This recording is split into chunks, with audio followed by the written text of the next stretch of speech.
We've got to keep that area healthy, because if you're not exercising it and you're not using it, it literally can dry up, close together, and it's tight, and we're going to have to work really hard to get that opened back up. And I work a lot in seniors with this.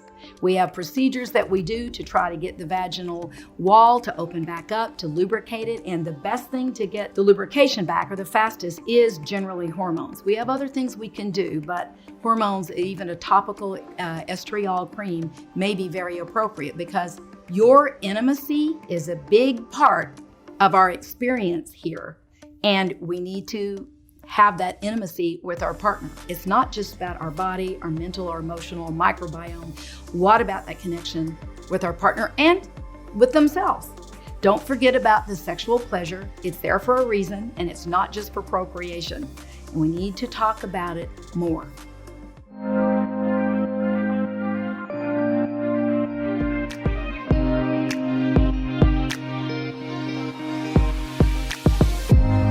Welcome to the Woman's Doctor podcast, helping empower women to embrace their body and soul's full potential. I'm your host, Dr. Trevor Cates, and after 22 years of working with patients, I found the answers to our health struggles are much deeper than most people realize. To help explore this, I'm interviewing colleagues and other wellness experts to get to the root cause so women can realize their true beauty and be informed decision makers for themselves and their loved ones. Anti-aging is a popular topic, but I'd like to reframe the way we look at aging. We're all getting older, and it is a natural process. Wrinkles are signs we've been living and laughing. But I know none of us want to look older than we are, and if we are aging prematurely, it can be a warning sign that something is out of balance within the body. But let's not struggle against it, and instead learn how we can age gracefully and embrace healthy aging. And that's what we're covering in today's podcast. My guest is Dr. Donese Worden, who is a naturopathic doctor, researcher, and global health educator. She is an Arizona-based clinician and has appeared on multiple television networks, including NBC and ABC. I interviewed Dr. Warden for my Hormones, Health, and Harmony docuseries, but some of her interview didn't make it into the docuseries. So in today's podcast, I'm sharing these essential parts of her interview. We're covering how women's brains are different than men's, how menopause is a time to celebrate if we take care of our bodies. She shares lifestyle changes and other natural options to not only live longer, but thrive longer. And this includes how to look forward to aging and sex. You can learn how to access this entire interview, plus others at hormoneseries.com. I hope you enjoy this episode of the Woman's Doctor podcast. What is one of the biggest myths around women's health? I think that we've forgotten to celebrate the fact that our hormones are there in different ways at different times in our life, and not be dreading menopause, because it's menopause, and it's called ovarian failure. We've forgotten the ancient healing traditions that actually celebrated this transition from childbearing into a wisdom keeper, into a woman that has intelligence, has history within the tribe, and can make decisions with a woman's brain, which, by the way, is like a web. Every decision that is made by considering all the consequences to the person, to the tribe, to the planet, to the cosmos. And men have a different type of brain that's more for its hunting and warrior, and they need to make a quick decision right here, right now, and do it, and not worry about the consequences. So we should be celebrating that our hormones are different as we age and looking at it very differently. How do hormones impact our health as women? Hormones are powerful little messengers. And when we have them balanced and when we are respecting them, then they're going to help us be able to be physically, emotionally, and mentally in our best state. When they are not balanced, nothing is going to work well for us. And we have to ask ourselves, how much is the environment playing in, where it's blocking the ability for the hormones to go down the pathways they're supposed to go down? How much of it is stress, because we just can't produce it? our little adrenal glands during perimenopause, we have to rely on them to make those hormones. And if they're too busy making the stress hormone to run from the bear, they're not going to make hormones. They're going to say, I need to survive, or I want to give energy and do all the wonderful things that hormones do. They're going to choose survival. I would like to see us as a society give more credence to the ancient healing traditions and how hormones were looked at in those traditions. When a child was born, a song was given, a song was made for that child, and every important aspect of that child's life, they would sing that song. It was an identity. So when the women, the little girls started their periods, the song was sung. It was celebrated. And when they went into menopause, the song was sung. Right now, we think of menopause as menopause and ovarian failure. And that's looking at it as something to dread instead of something that is celebrated and should be celebrated. We've gone from a childbearing person, that's the importance to the tribe and evolution, into a female that now the role for us has changed. Now it's wisdom keeper. Now it's having the intelligence of that.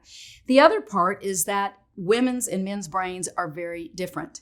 We know in utero, in the second and third trimester, we can do an MRI and show the differences in little boys and little girls, babies' brains, and that look the same differences when we're an adult.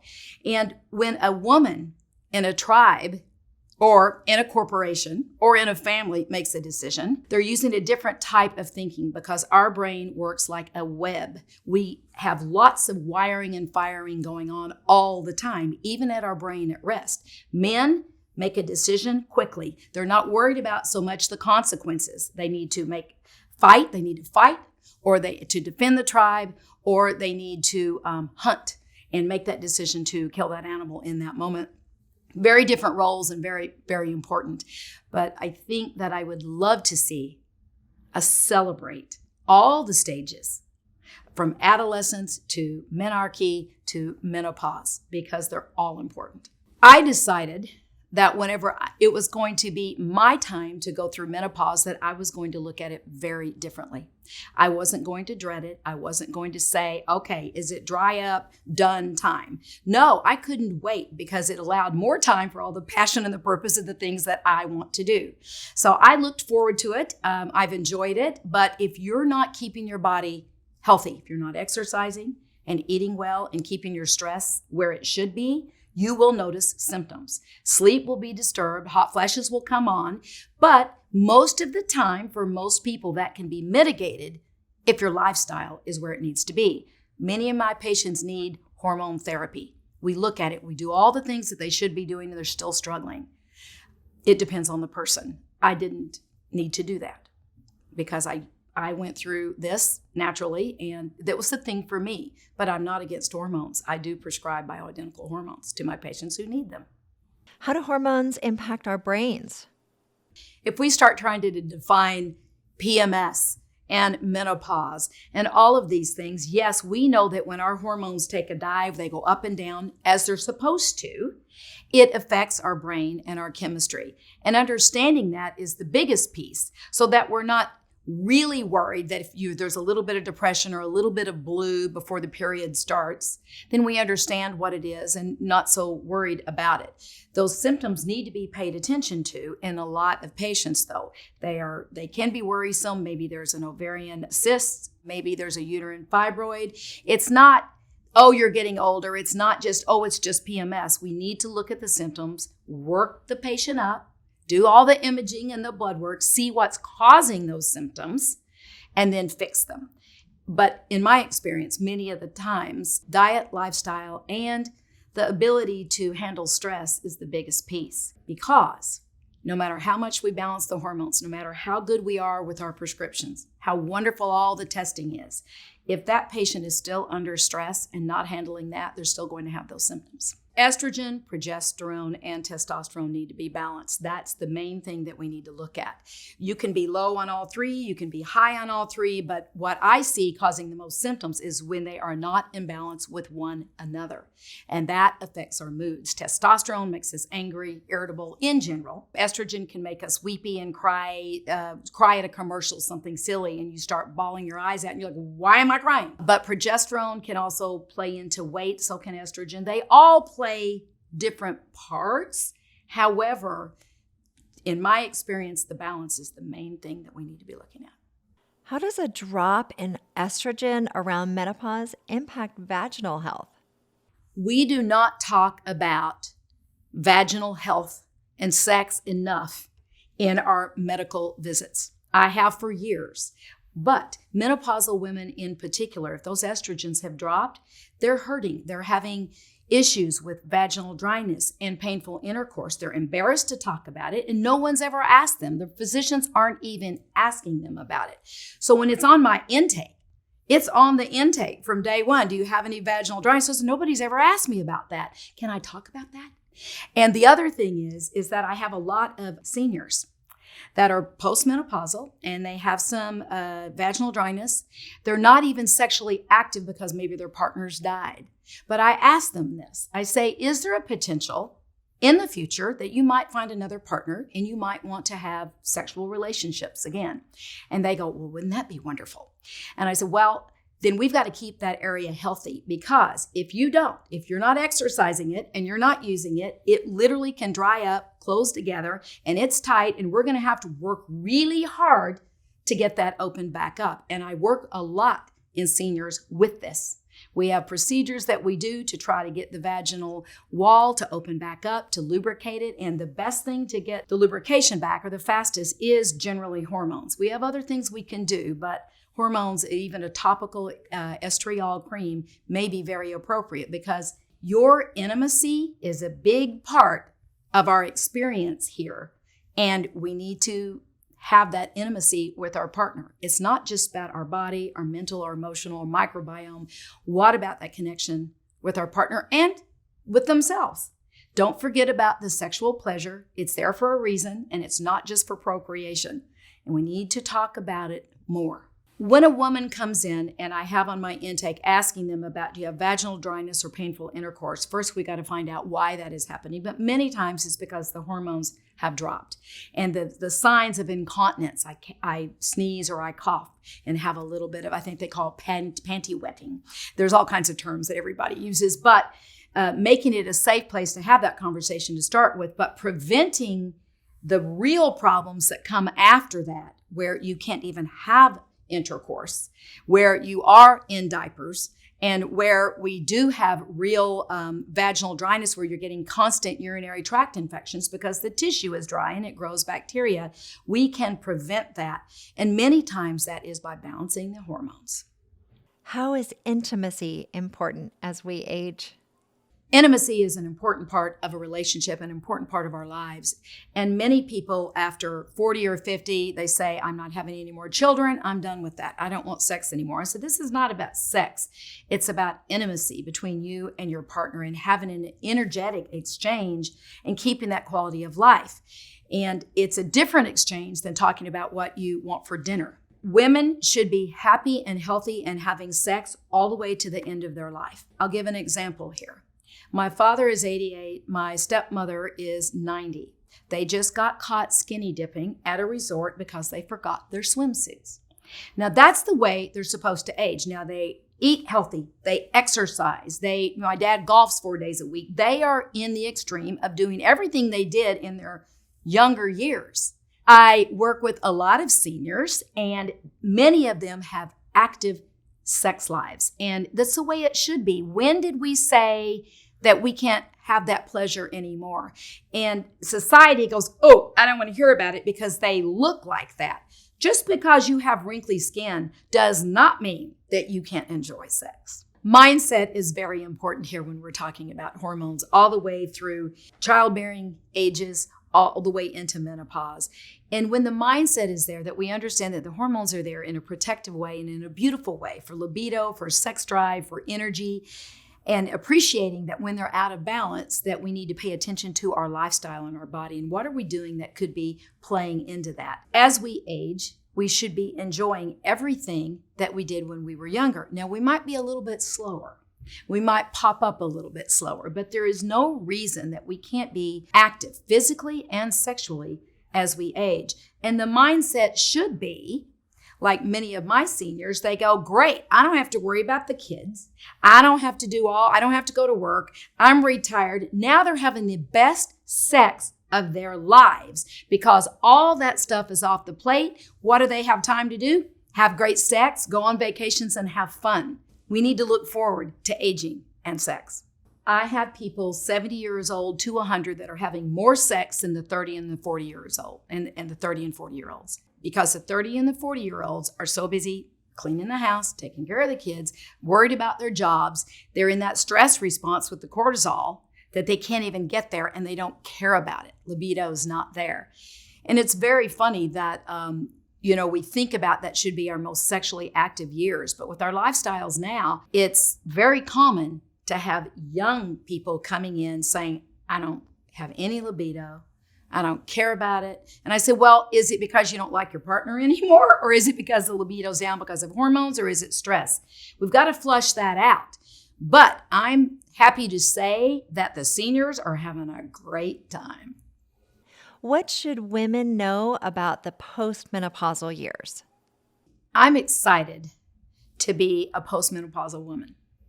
And I'm happy to be here. Now, 15 years ago, I might not have said that. I might not have known. I wouldn't change anything about where I am in my life right now. Things are balanced. I've got time for my passion, my purpose, my mission.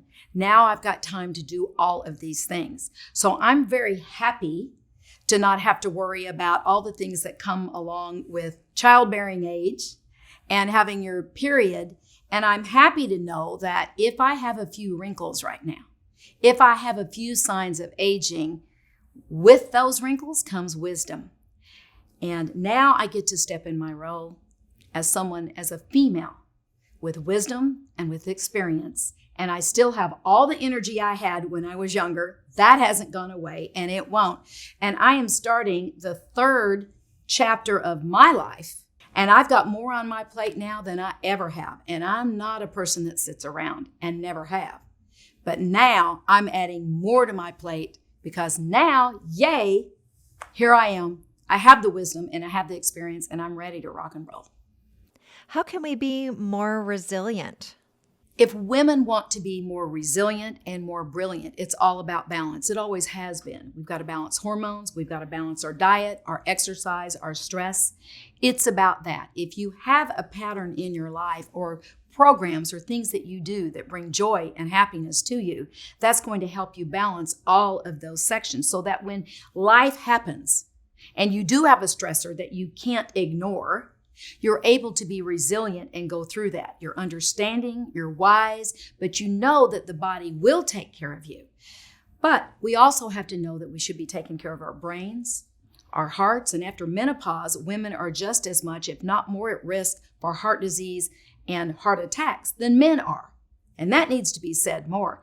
So as our hormones change, our body changes. We protect brain, heart, joints. We need to be more careful about protecting ourselves and listening to documentaries like this to learn all the things you need to know. How can we pay more attention to our bodies and hormonal fluctuations?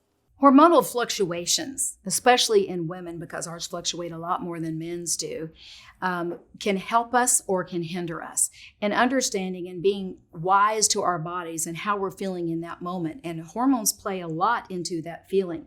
Different times of the month, we may be more creative. Different other times, we may need more rest. And it's learning to listen to our bodies and respect the signals that are there for us. We also need to know that we are connected, not just to ourselves through our hormones, but we're connected to our community, to our family, we're connected to the earth, and we're connected to the cosmos. And let me explain cosmos so you don't think I'm out there in a woo-woo world.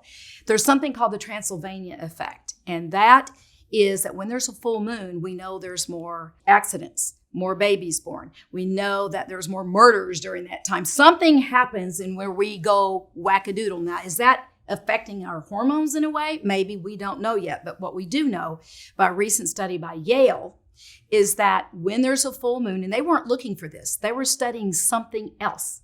Through their artificial intelligence, they pulled out the fact that during a full moon, we have a harder time getting to sleep.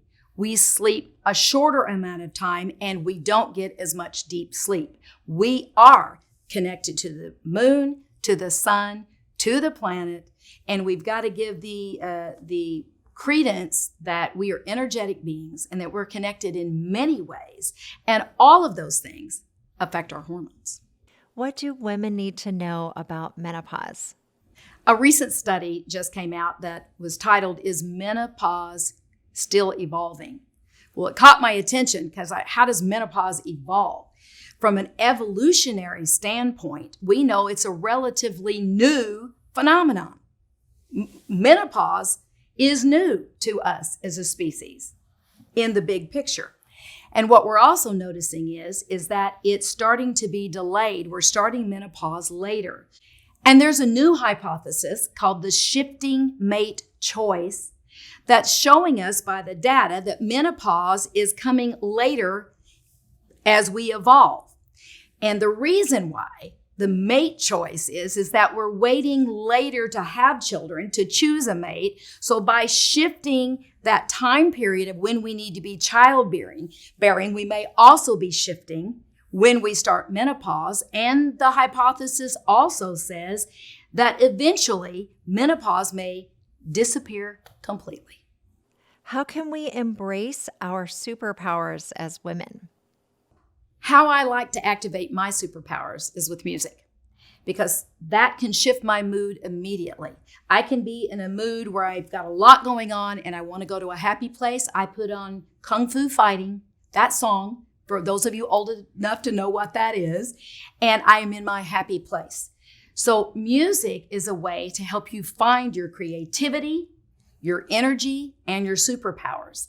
And creating a playlist in your day by emotions, not by the band, but here's my happy playlist. Here's my quiet playlist. Here's my sleep playlist. Here's my sad playlist with the happy songs. Using music to shift an emotion is a big way to increase your superpowers, because no cost, no side effects, easy to get. And I think music is powerful, and it's a big player in increasing your superpowers.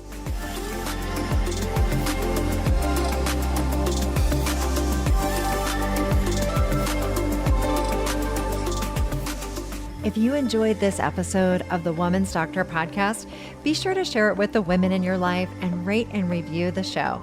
And to learn all about balancing your hormones, join us for the Hormones, Health, and Harmony 9-part documentary series at hormoneseries.com.